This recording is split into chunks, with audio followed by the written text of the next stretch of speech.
जय हिंद मेरे प्यारे मित्रों, मेरे प्रिय छात्र छात्राओं। मैं आर.के. पंकज आप सभी को पुनः एक बार अभिनंदन करता हूं। मित्रों, आज मैं आपको 12th वर्ग के चौथे लेसन का अंतिम टॉपिक, जिसे एसटीडी अर्थात सेक्सुअल ट्रांसमिटेड डिजीज के नाम से जानते हैं, इसके बारे में बताने जा रहा हूं। यह जो टॉपिक है, ये टॉपिक समाप्त होने के बाद मेरा पहला यूनिट समाप्त हो जाएगा, जो कि रिप्रोडक्शन से जुड़ा हुआ था, और उसके बाद हम लोग सेकेंड यूनिट में दूसरी इकाई में प्रवेश कर जाएंगे। तो देखिए, आज का लास्ट टॉपिक एसटीडी के बारे में मैंने क्या बताया है।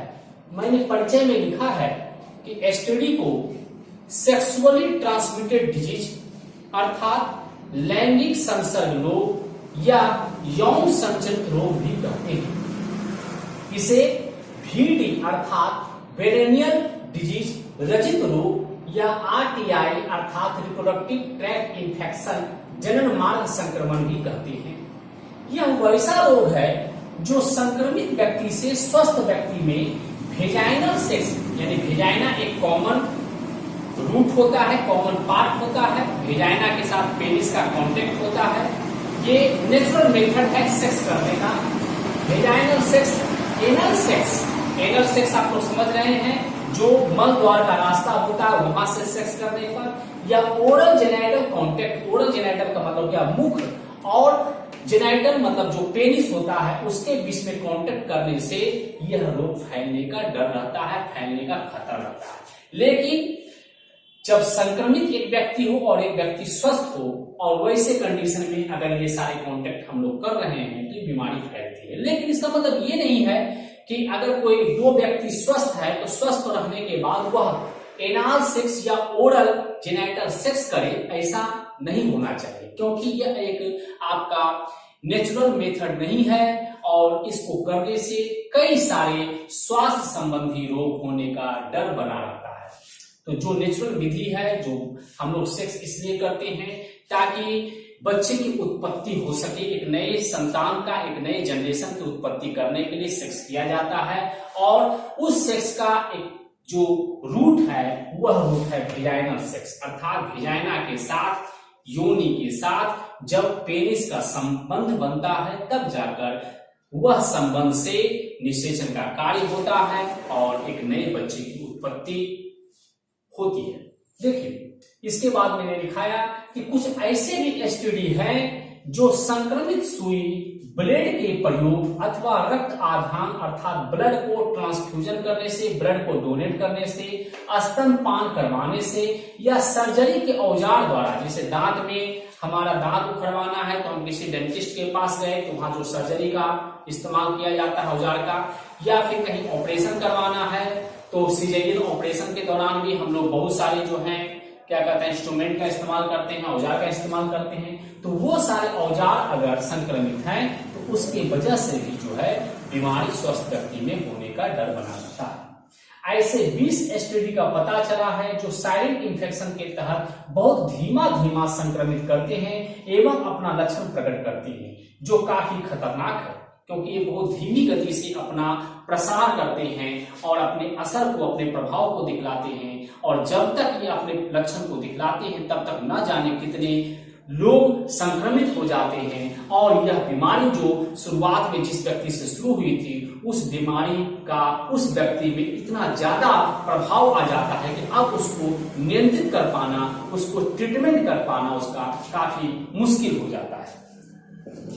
देखिए, सामान्य लक्षण मैंने क्या लिखा है, जननांगों मैथुन के अंगों के पास खुजली होना, सूजन आ जाना, त्वचा पर दाने तथा लाल धब्बे पड़ जाना, ये सभी इसके जो हैं आपको सामान्य लक्षण हैं। इसके बाद मूत्र त्याग के समय दर्द और जलन होना, पेनिस से गाढ़े रक्त जैसा तरल पदार्थ निकलना, ये सभी इसके समान लक्षण होते हैं। वैसे हर अलग अलग एसटीडी का अपना कुछ विशेष लक्षण भी होता है, जो कि मैं आपको हर एसटीडी के साथ मेंशन करूंगा।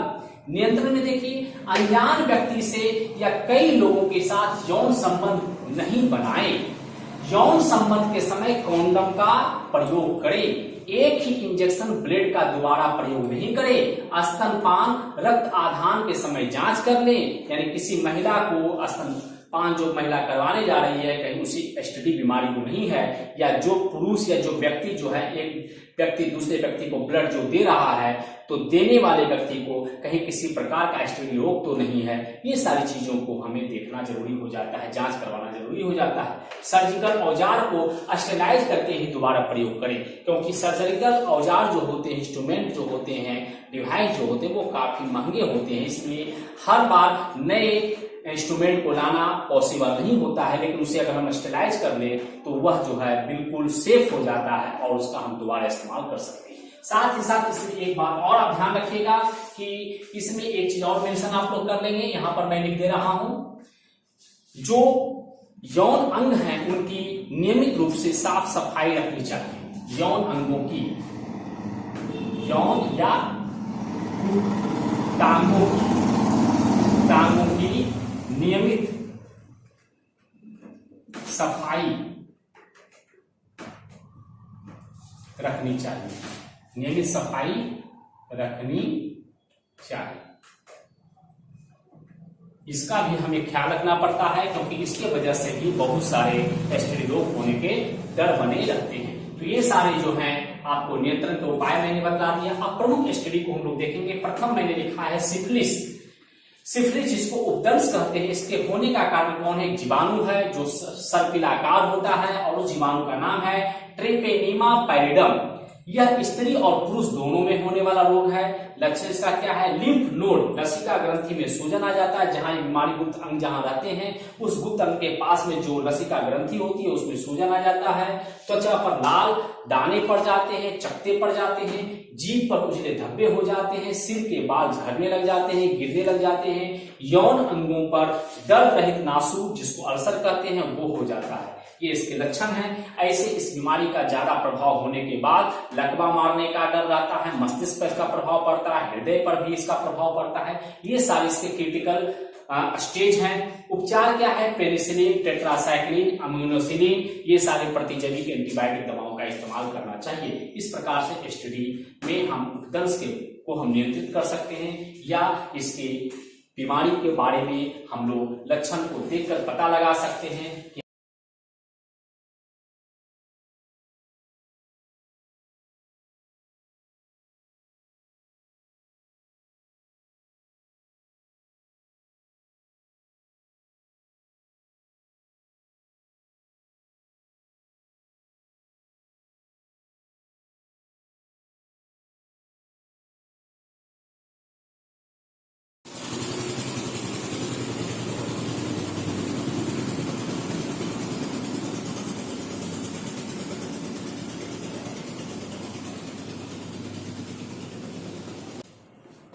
दोस्तों, अब हम सभी सेकेंड एसटीडी को पढ़ने जा रहे हैं, जिसे क्लेमाइडियासिस कहते हैं।